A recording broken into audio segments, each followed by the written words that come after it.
For anybody who hasn't or didn't see episode 1, this is my mum, and I'm interviewing her over the sort of 4 sections of her life. We've done 0 to 20 years, and so we're now on to the years of 20 to 40. And we're just going to see what Mum can remember, and see if I can learn something about what the past was like and make a nice record of everything. So, back in 1952 would be when you were 21. Mm-hmm. Can you remember anything about your 21st birthday at all? Not really. I don't remember having a party. I may have done, but I don't think I did. But Mother bought me a nice pair of leather gloves for my 21st birthday present. But no, I don't remember any special celebration. Right. I suppose people didn't have some big celebrations and things. Oh no, there wasn't this stuff around, you know. Still, no. even that long after the war, you know. Right. Yeah. Oh, I hadn't thought of that. Yeah. Yeah. What can you remember about being 21? What was it like? How did you feel when you were 21? I mean, you remember at all? Because you probably was qualified and. Yes, it was nice being qualified and having a job and staying at the infirmary, but nothing special, no. Right. Life just carried on as normal. So you'd been 22 when our current Queen Elizabeth, was with her coronation? Yes, yeah. Do you remember anything about that? I remember watching it on, I think it was Mr and Mrs Castledine's television. We hadn't got a television then, but I remember seeing it on their television. Right. Not a lot, no, just a parade, you know, through London streets. Yeah, yeah. That's an awful long time ago now. But it was about that time, if my sort of research is right, that you would have met Ian, who was my dad. Mm. How did you come to meet him? Well, it was after the very sad occasion when the Major Howarth that I was very, very much in love with and were hoping to marry and all that, and he shot himself. Then I was sort of a bit, well, obviously very upset. First of all, I went for a little holiday to my mother's friend, Auntie Dodie in Yorkshire, for a week or 2 to sort of get over it a bit. And then it was one day when we'd been over to my aunt's farm, Auntie Nen's, at my parents and I, at Tamworth, and Auntie Nen always brought us back in their car because we hadn't got a car. And then we had to see her part way back to her place because she couldn't find the way on her own.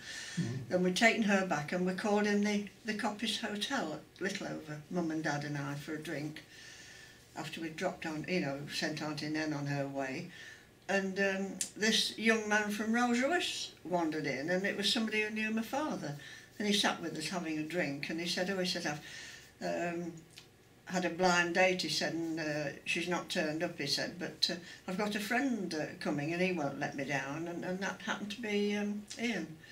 And that was how we met, really. We sort of had dates from then onwards. Mm. I'd only known him a year before we were married. Right. Beginning to wish I'd known him a lot longer, but there you are. And what were your first impressions of him when you first met? I liked his clothes. He used to wear very nice, expensive check suits bought in Nottingham. He and his brother were quite dandies, you know. They wore pork pie hats, and he was quiet and pleasant. And of course, my father approved of him, being at Rolls-Royce as well. And it was a good, steady chap. Probably a bit different to some of the ones I'd already been out with. Yeah. Yeah. And I suppose it was generally approved by my parents, really. Right. Yeah, so when you say you started sort of going out steadily after that, what sort of things will you do on your dates? It'd take me to Nottingham. We went to 1 or 2 shows at the Theatre Royal. It was quite generous then, you know. He smoked and he used to give me the odd cigarette, which I just used to puff at, you know, for show. But I had no idea then, you know, that he could be very, very tight-fisted. Mm. It doesn't show when you're courting, does it? No, so it was he gave one impression and taking you off to shows and all the rest of it. Yeah. So you were only... And the pictures we used to go to, of course. So you only sort of went out together for about a year then? Yes, before you got only married? knew him for a year. Right. Can you remember him proposing to you? No, not really. I think we just talked about it and that was it. Right. No going on one knee or anything like that. A bunch of red roses or anything. Mm-hmm. So you got... Whereabouts did you get married? At St Mary's Church, Chaddeston. Right. Can you remember much about the day? Did you enjoy it? Oh yes, I had a lovely day, and we had the little reception at home in my home 21, you know. I'd grown a lot of wildflowers in the, annual flowers in the garden of the cottage, which we'd already got across the road, because Ian lived in that for a while until we were married on his own, you know. And I'd arranged vases of wildflowers all up the stairs. And Mother put on a good spread, and there were all the relatives from Tamworth, you know, my aunts and uncles and cousins and things. And it was a lovely day, it really was. I didn't want it to finish, you know. Well, that's how it should be, isn't it? Yes, yeah. Well, you say Ian lived nearby? Only for the last a few months before we were married. Once we'd got ownership of the cottage, which we decided to buy across the road. Right. You know, we put a few sticks of furniture and a bed and that sort of thing, and he moved out of his digs, you see, and lived over there and had his meals across the road at number 21. Oh, that was a good arrangement. Yeah, yes it was. I didn't know that. Yeah. Right, I see. So you how did you come to buy the cottage? Because that was the cottage I was born in, wasn't it? Yes. Number 16. Yeah. Well, what happened, we'd been looking around for somewhere, and Ian fancied a bungalow on Chaddeston Park Road, which wasn't my scene at all, because I've always loved cottages. And this little cottage across the road was empty. I think somebody had died who had lived there. And the chap who owned it lived in West Hallam, and he was busy doing it up to sell, you know, plastering the walls inside and all that sort of thing. And my dad said one day, he says, "What about the old cottage across the road, you know?" And that's how it came about, and it only cost us £250. Good grief. And Ian borrowed the money off his dad and paid it back with interest, you know. And it was ours. Oh, that's great. So when you say the cottage, what accommodation was there in the cottage? What was it? Oh, I thought you'd perhaps remember that. There was just the little glass place you went in at the back, into the kitchen, a toilet off the glass place. There was a staircase in the kitchen, and a sink, and you had to take the draining board off the sink to get upstairs. It was so small. Yeah, because my memory is when it was there were. Don't you remember the door that your dad used to press and open, the magic door in the kitchen? But what I don't remember is living in just the half of what I know as a cottage. Oh, right. Oh, yeah. I don't. Oh. Yes, and then just the dining room and, the kitchen and dining room, really, and 2 bedrooms. So when you first bought it, you bought the whole lot? No, we only bought the little end bit. Right. The first bit, number 16. So how long, that's what I can't... So you had that for how long before you got the second? Oh, was it 6 months or...? Oh no, it was a few years. Yes. A few years? Yes, yeah. So there would just have been then, what, were 2 bedrooms with? Yes. Right, so the kitchen, downstairs and 2 bedrooms. You went up out of the kitchen, up into it's like a little landing bedroom really, the one you were born in. Right. And eventually we had that sort of converted into a bathroom. Yeah. When we got the second cottage, you know, and then there was the corridor down upstairs into the second cottage. You'd remember that anyway. Yeah, I remember that. Yeah. And it was Les Clayton who did the conversion, but it was a terrible upheaval, you know. We ended sitting on orange boxes and things while it was being done, and, you know, had to go across to my mother's for meals. And I can remember when they took the whole of the top story off, and the builders were sitting on an old settee on the sort of ceiling with no top while they were doing the building, sunbathing. So Anne would have been born. Well, a year after I was married. So you'd about 23, something like that, wouldn't you? Yeah. When Anne was born. What do you remember about having your first baby? Oh, I was very excited about it all. You know, it was great. I looked forward to it, and as any new mother would, you know. Mm-hmm.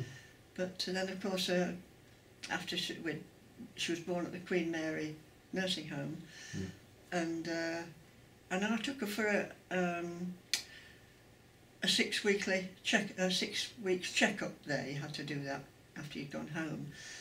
And it was Dr. Pavley that was working there at the time, and the midwife looked at Anne and she said, "This baby's a funny colour. What colour's your husband?" I said, "Well, he's white, but he's got quite an olive skin." And she took Anne to show her to Dr. Pavley, and he said, "Oh, no, she's all right, it's all right." And that was it. But we found out it wasn't until she was 5 months old that she'd got this underactive thyroid, or non-active thyroid, you see, and that was the start of all the trouble. Yeah. It sort of slowed everything down, her mental processes and everything. Yeah. And she's done very well. Oh, she's done amazingly well. Yeah. I mean, you'd never know really now, would you? That, no. She's just not quite as mature as perhaps some people, but a lot more so than some. Yeah. Very intelligent, isn't she, with her Absolutely, knowledge? Yeah. Yeah. And what's always struck me about Anne, and I'm sure you feel the same, is that she's almost always cheerful. Oh, she's one of the most happiest people, one of the happiest people I've known. Yeah, and she's had a rotten life, really, with her marriage and that. Yeah. I think she's done remarkably. I've never heard her criticise, or, well, she'll grumble a bit about somebody, but I've never known her miserable, ever. No, I haven't. Yeah. So when you were first married, were you working? Because you were. Yeah, I left work because I was 4 months pregnant. I left at the Christmas. Right. So you had to. There's no maternity leave or anything like that. Oh no, you just packed up and that was it, Yeah. But I went back. It was just before you started school. You'd start at 5, wouldn't you? But you were with Mrs. Salisbury for a few months because I managed to get this job at the chest clinic in Derby, and went back to work. Right. And my mother didn't approve, of course, but that's another story. It sounds as if she approved of very much. Oh, she didn't. So there was no sort of maternity leave or anything like No. that. So how did you sort of get on with just being off work, having been going out to work? I quite enjoyed being at home, when I was at home. But I was glad to go back to work. It was a whole new world opened to me, Yeah. Right. When you say the cottage that you bought, which was just a little cottage, because you'd lived in Field Lane, Yeah. had you always had your eye on it or anything? No, it was just when we were looking around for something, when we were going to get married. Mm-hmm. And I'd say Ian fancied a little bungalow, and I thought, oh no, I don't want that. But then I say my dad came up with the idea of the little cottage across the road that was just being done up, really. Yeah.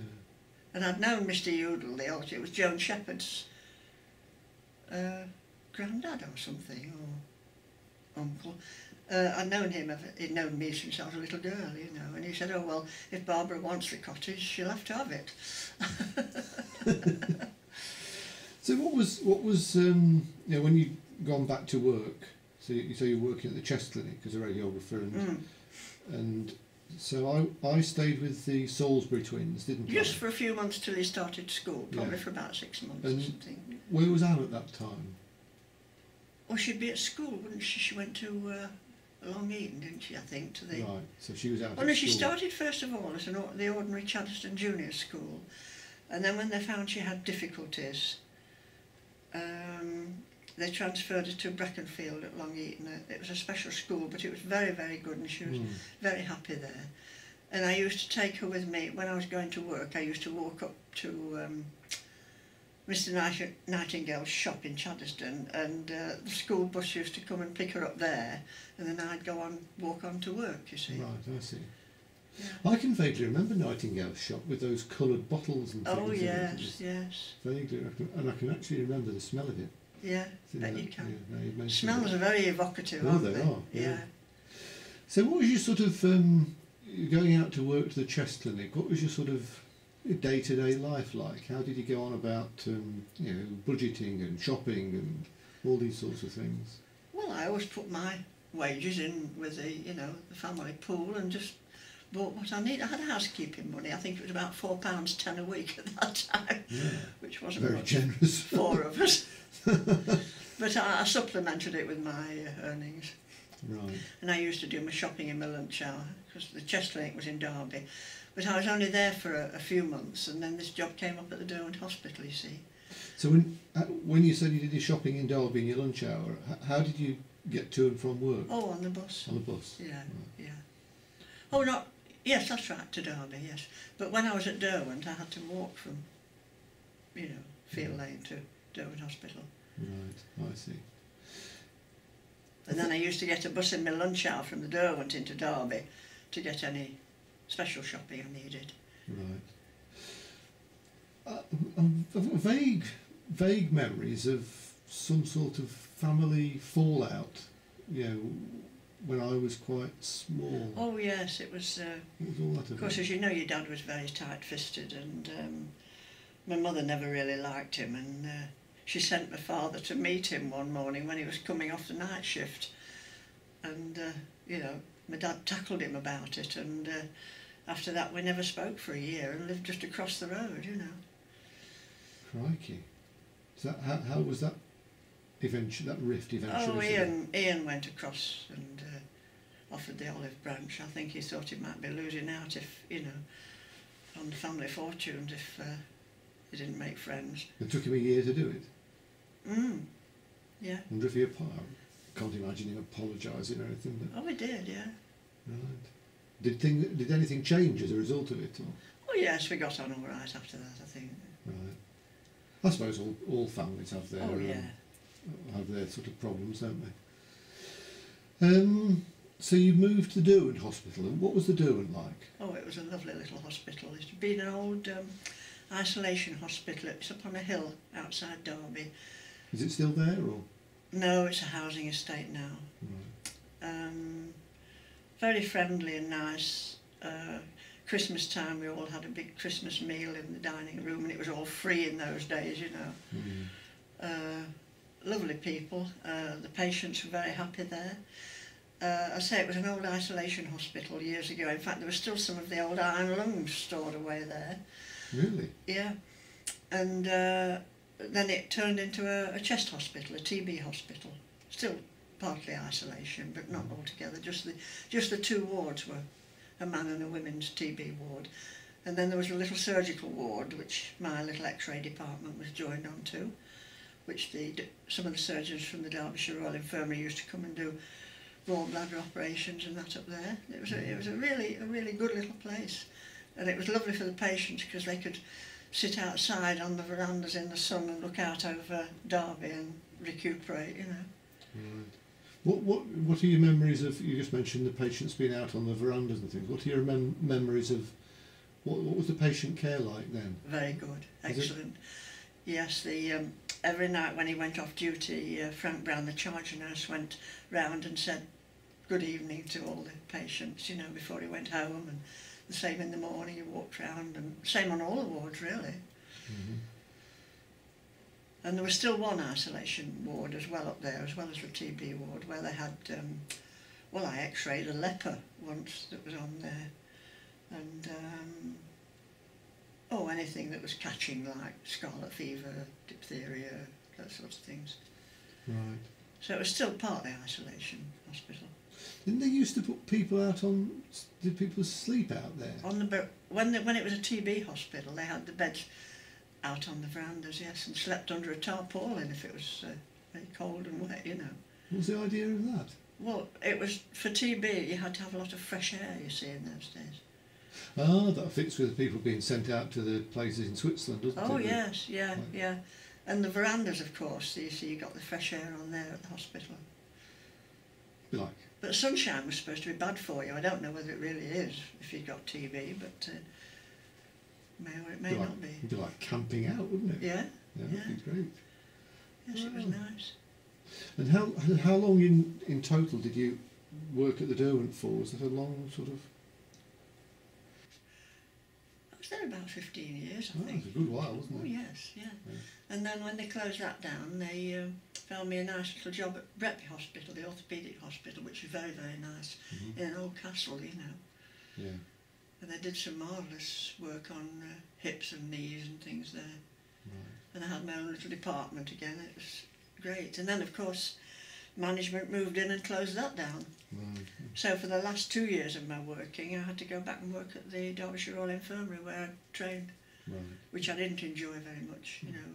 No, but at least it went full circle, didn't it? Yeah, yeah. Funny you sort of Yeah. sort of ended up where It you was a big started. change working with, first of all chests, Mm. and then all orthopaedics, and then you were flung back into, with Mrs Dawes in casualty, what's it, outpatient, Yeah. outpatients, Yeah. doing all sorts there.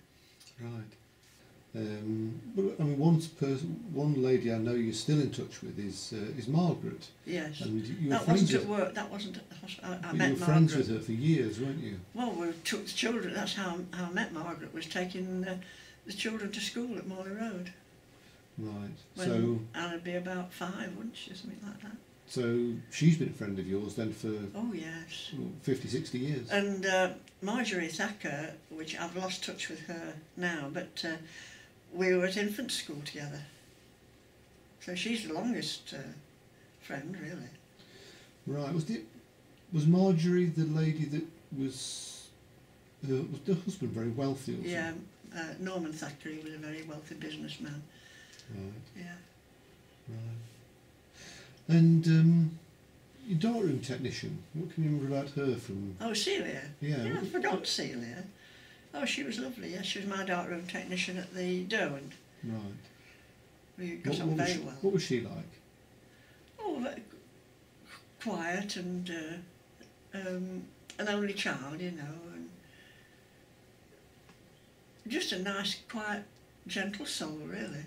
Mm-hmm. Are you still in touch at all? Or? She sent us a Christmas card this year, but I'm afraid we didn't send many this year with me being ill. So I can't remember whether I sent one this year, but we do just keep in touch perhaps once a year, you know. Right. How you do. Yeah, yeah. And who was Midge?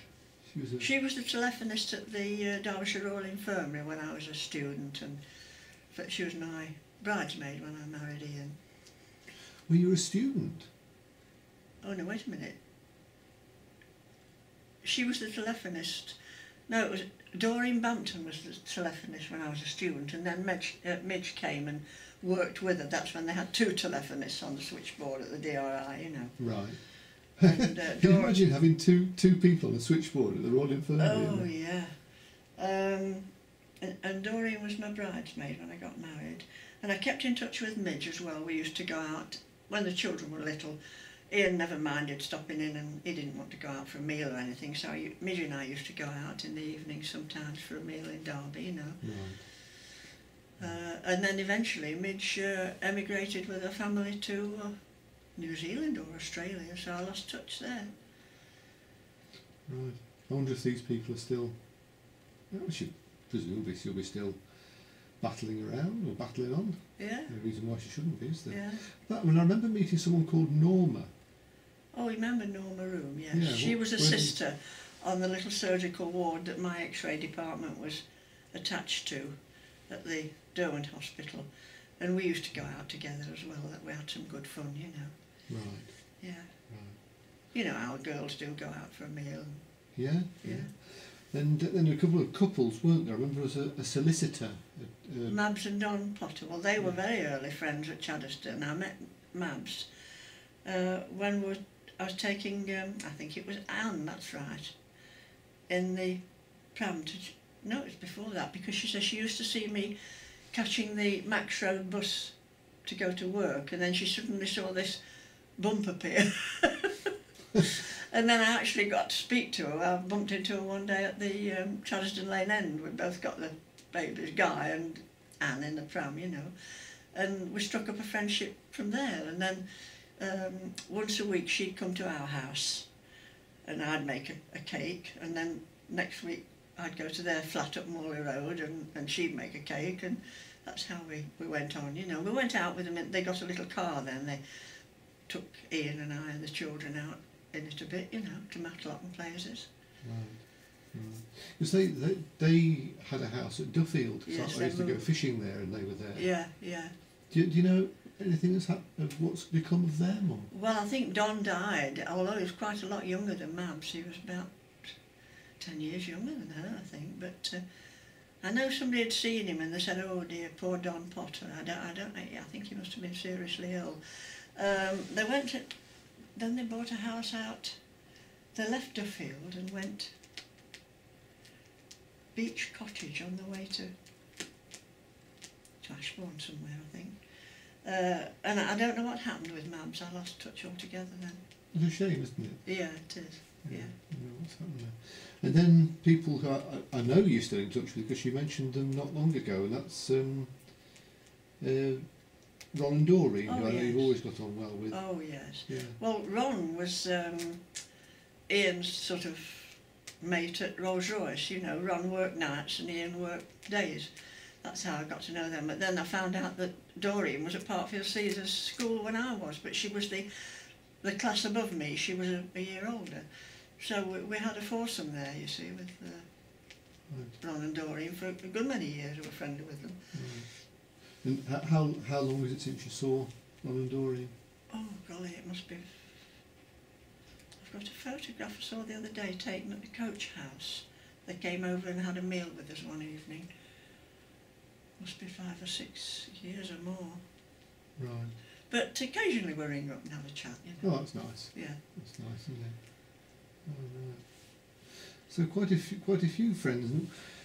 So when you were bringing up Anne and I, what did you sort of take us out, or? Oh yes, we used to go with Margaret Domagower and John and Thomas and take the old pushchair with the picnic in walk up to Locker Park and up Sandy Lane at Chaddesden, and I think we must have gone on Chaddesden Park, although I don't remember going there. It was mostly up Morley Road into the fields and that we used to go. Right. And we used to visit each other's houses, you know. Well, you've seen photographs of them. We took one for her, didn't we? Taken in our garden at Chaddesden. Oh, that's right, yeah. Yeah, you processed it or something, blew it up. Or, yeah, I remember now. So, mentioning me being taken off on these picnics, what I forgot to ask about was you mentioned I was born at home rather than a. Yeah. Why was? I know Anne was born in a nursing home, wasn't she? Yeah. Well, although I was perfectly healthy and everything was okay, you know, before Anne was born, but in those days you could have your baby at home, and I think they preferred you to have your first child in a nursing home, so that's what I did, and that was fine. And then I didn't really want to have my second child as long as I was fit and healthy, and the baby was. So I wanted to have you at home, you know, like my mother did with me. Yeah. She had the family doctor out to deliver me in a snowstorm. So who delivered me? Nurse Ford and Nurse White were the two district nurses. Right. I don't know which one of them it was. They used to go around on bikes. Did you enjoy, but was it a good experience having a baby at home? Oh yes, it was lovely, yeah. I was coming downstairs, the little windy staircase on the bottom the next day, you know. You're supposed to stay in bed for a week or two, but I wasn't having any of that. But Mother never helped me, you know. I'd got to do my washing. I'd got a great big table mangle in the kitchen and a dolly tub and a poncher and a gas boiler to do all my washing. It all had to be done by hand and all that, you know. But she never gave me any help with it. Even though you got two little kids? Pardon? Even though you got two little children? Yeah, no. And she never used to want to babysit while Ian and I went to the pictures hour. She used to say, "Well, I'll have to ask your dad." Well, my dad was the easiest person in the world, but she didn't like it. And yet I used to get very upset because I'd seen my friends who'd got young children, and their mothers used to be, you know, very grandmotherly. They used to love to have the grandchildren. Very, very strange, isn't it? Well, she said she never had anyone to babysit, so she didn't see why I should. She would occasionally, but it used to put me off asking, you know. Yeah, yeah. Crikey. So as Anne and I grew up, I mean, there were quite a few big events, not just with Anne and I, but sort of world events. Mm. And one of the first ones that really came up at about this time was in 1963, when you'd have been 32, and that was when President Kennedy was assassinated. Mm. Do you actually remember that happening? Yes, oh yes, I remember it happening and seeing it on the television. I don't know whether we'd got a television then or not, but I saw it on somebody's television. Oh, it was terrible, wasn't it? Yeah, she could see the car going along, you know, and him being shot, and she was sort of halfway over the seat trying to get to him. And Yeah, it was awful, that one. And we must have gone away on holidays. I mean, when we had our last sort of our last session, we talked about the holidays, your holidays when you were a child. Yeah. Can you remember Anne and I being taken on holidays? Oh yes, well, What sort of family holidays did we have? in the early days when we hadn't got much money, we went on a holiday to Falmouth with Richard Nan. He'd got an old van, and we all went and rented this cottage. Ah, yes, I remember the Dormobile. Yeah, that's right. I remember the column change on it. I remember Do you? watching it. Yeah. Yeah, and where else did we go? I think we must have gone to the caravan at Anderby Creek as well as when you were younger, you know, with just your dad and I and you. Minehead we used to go to, didn't we? Right, You remember Minehead? I remember Minehead. Boyd House we stopped at. Yes, it was. Yes, Yeah. That's right. You fell in the paddling pool. I on did. The, on I the could beach. remember. I fell over backwards. I could remember You it did? now. Yeah. Yeah. Yeah. I was looking at a photograph of us there. I was finding you and I sort of crouching down in the sea, chatting to each other at Minehead. Right. Who was the boy there with glasses? There was a lad there. Maxwell. Maxwell, that's right. Maxwell Bender. Oh right, I've forgotten the Bender bit. Yeah. Yeah, I remember him now. But what's happened to him? Who knows? Crikey. And after that we went on the first holiday abroad because your dad was quite keen on travel, and he Right. used to sort of book it up himself through frames, and we went to a lovely coach trip to Austria and Italy. That was nice. Mhm. I loved Venice. We, you know, had a day trip to Venice because your dad was stationed in the army just outside Venice at Venice Lido, and he was able to sort of show us around, you know. Right. It wasn't actually in the war, but it was after the war. He was in the army. Didn't we drive up to Scotland? Oh yes, we did, didn't we? I Yes. seem to remember Yes. vaguely. Yes. Yeah. I think it rained a lot, if I remember right. Yeah. And I remember some people called, was it the Carters? Oh yes, the farmers. We met them on holiday at Ambleside in the Lake District. Right. And it was there where Anne Foote took her first steps when she was 2, in the lounge. We were all sitting round, you know, all sort of, and she suddenly staggered across the lounge and everybody cheered. It was the first time she'd walked. Oh, right. Yeah. I didn't know that. Uh-huh. Because I remember we were in And touch then we were with invited them. to go and stay with them at their farm in Suffolk, and it was a lovely farm. It was beautiful. Yeah. Yeah. And they'd got a daughter called Mari. Oh, I've forgotten her. Yeah. Yeah. Yes, I vaguely remember that. But it was a very prosperous, you know, farm. It was a very good farmer. Yeah, wasn't there a field of wildflowers there or something? Oh yes, Yeah. round the moat. There was a moat round it, Yeah. and lots of lovely wildflowers. First time I'd seen lily and martagon growing wild, the wild lilies. And we've got some in our garden here. Well, there's little ones as well, a field of them. Yeah. Oh no, that's fritillaries. Right. They took us to a field of fritillaries to see it. That's what I remember. Yes, yeah. And what else was there? Oh, a great big puffball about, like that. That got a photograph of Anne sitting, holding it. Yes, I remember that as well, vaguely. Yeah. You're sort of remembering more now. You get Yeah. nearer the present, aren't you? Yeah. So other big events that happened, which you may be interesting to see what memories you have of them. You'd have been 30. It just shows how long ago since this happened. But you'd have been 35 years old when England won the World Cup. Yeah. Were you interested in that at all? I wasn't really a football fan. Mind you, I must say, when I was probably about 12 or 13, my father used to take me to see Derby County play at the baseball ground. Used to go with him. Right. But after that, I sort of wasn't interested in football. No. And so I didn't really take a lot of notice, but I saw it on television and stuff, you know. Yeah, I vaguely remember it. Another sort of couple of other big events was the, you know, I'm sure you've been interested in this, was when you were 36, was the first heart transplant was done. Oh yes, Christian Barnard. Yeah. Yes, it was amazing, that was, really. Yeah. And he eventually had to give up because of rheumatoid in his hands, which was very Did he? sad. Yeah. Right. No, but he didn't. He did quite a lot, but I mean, he eventually had to pack up. Yeah, but he wouldn't have taken that very easily. Oh no, I mean, an orthopod, once the hand's most important, isn't it? Yeah. Yeah. And then, of course, the moon landing. Yes. That would be when you were 38. Yes, I So remember that's that. what, 40, Saw that on 42 television. years ago. Yeah. Did that make any sort of impression on you at all? Oh, it made a big impression at the time, yes. I can see him sort of stepping out and the dust Yeah. coming up, you know. Yeah. Yeah, it was terrific. Yes, it was marvellous.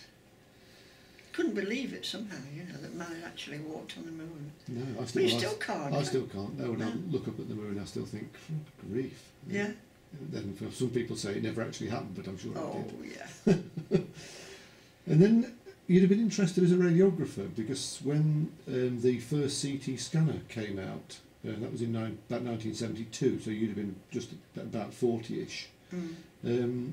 Wasn't the one at Derby? Yes, it was one of the first. We sold mugs and things like that, you know, in the department. That was bought by charity. Well, I don't know whether it all was, but I know I saw a photograph in the paper of Dr. Whittaker holding this big false cheque with his people round him, you know, the department round him. So it must have been, wasn't it? It was presented to us. Right. I know we collected for a long time. You actually go and see the original Emmy scanner as it was? No, no. You didn't actually see it? No. That's a pity, I wasn't wasn't working at the DII then anyway, you know. Right. That's a shame. Yeah. Well, we've come to the end of another Perfect day. another 2 decades. Yeah. We've come up to the age of you being 40, 41. Yes. So overall, would you say that those 20 years were sort of a happy time for you? Oh yes, yes I would. Yes, except for falling out with my mother, you know. Yeah, upsetting. And I loved my dad, and I wasn't able to talk to him. You know, she wouldn't let him have anything to do Couldn't with you me. have sort of clandestine meetings or anything? Well, no, I don't remember doing that. No. It's a shame, isn't it? Yeah. It was the same with my father's sister, Auntie Nora, you see. She fell out with her. She was jealous of her because she was very smart and well dressed and all that sort of thing. Wasn't lumbered with children, and I wasn't allowed to speak to my Auntie Nora for years. Right. But we did make friends when I was married, you know, Yeah. on my own person, Yeah. Yeah. which I'm pleased we did, Yes. Yeah. because she was very generous. Yeah. Well, there we are. So when we do our next session, We haven't got to where Auntie Nora dies yet, have we? No, no, we're not there yet. no, that'll come. Charlie and... Yeah, get through all that in the next wave. Ah. So that's great. Is there any other bits and bobs in your mind that you want to mention from that period? Is there anything at all, or do you think we've pretty much... There was something that occurred to me the other day, but I can't. It's gone now. But I can't really. No, not. I think we've covered an awful lot, talked haven't about. we? Yes. I think that's great. Good.